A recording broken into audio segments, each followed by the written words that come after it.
1900 अंकांनी वधारलेला होता। आज पुन्हा 1200 अंकांची उसळी मारलेली आहे। निफ्टी सुद्धा 350 अंकांची त्याने उडी मारली आहे। शुक्रवारी तेजी आणि आजची उसळी मिळून गुंतवणूकदारांच्या संपत्तीमध्ये 10 लाख कोटी रुपयांची भर पडली आहे। तर शेअर बाजारात ही महत्त्वाची अपडेट, महाराष्ट्रामध्ये स्थिर सरकार येण्याची शक्यता असल्यामुळे शेअर बाजारामध्ये शुक्रवारी आलेल्या खरेदीला आणखी बळ मिळाल्याचं चित्र बघायला मिळतंय।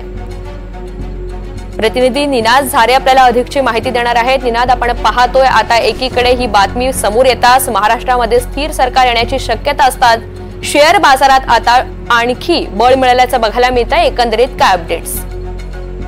दोन महत्त्वाच्या गोष्टी आहेत। एक तर शुक्रवारी बाजारामध्ये जवळपास सेन्सेक्स 2000 अंकांनी वरती गेला होता, त्यामुळे तांत्रिकदृष्ट्या एक मोठं ब्रेकआउट येणार हे दिसत होतं।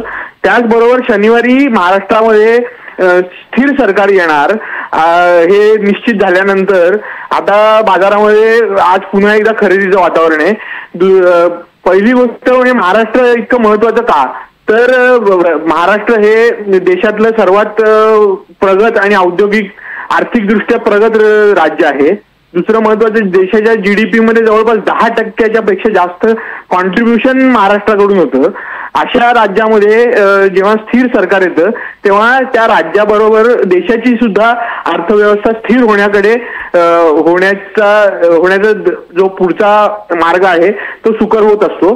त्यामुळे बाजाराला एक दिलासा मिळतो की अर्थव्यवस्था स्थिर होण्याकडे किंवा अर्थव्यवस्थेच्या वाढीमध्ये येणारे अडथळे जे आहेत ते महाराष्ट्रात स्थिर सरकार असेल तर त्यामुळे फायदा होऊ शकतो। या अटकळीमुळे आज बाजारात सेन्सेक्स आणि निफ्टी या दोन्हीमध्ये मोठी उसळी बघायला मिळते। सेन्सेक्स जवळपास 1200 अंकांनी उसळलाय, तर निफ्टी सुद्धा 350-350 अंकांनी वर गेलेला आहे।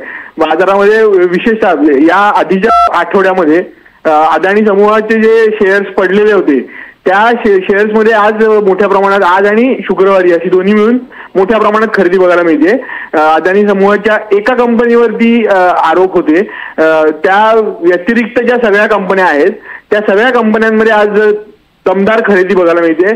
त्यात अदानी पॉवर असेल, अदानी पोर्ट्स असेल, या ज्या किंवा अदानी एंटरप्राइजेस असेल, या ज्या बीएससी आणि एनएससी या दोन्ही निर्देशांकांमधल्या महत्त्वाच्या कंपन्या आहेत त्यामध्ये खरेदी बघायला मिळते। त्यामुळे सेन्सेक्स आणि निफ्टीला आणखी बळ मिळते आणि म्हणून सकाळपासून म्हणजे आता जवळपास 2 तास होत आलेत बाजारात तेजी कायम आहे।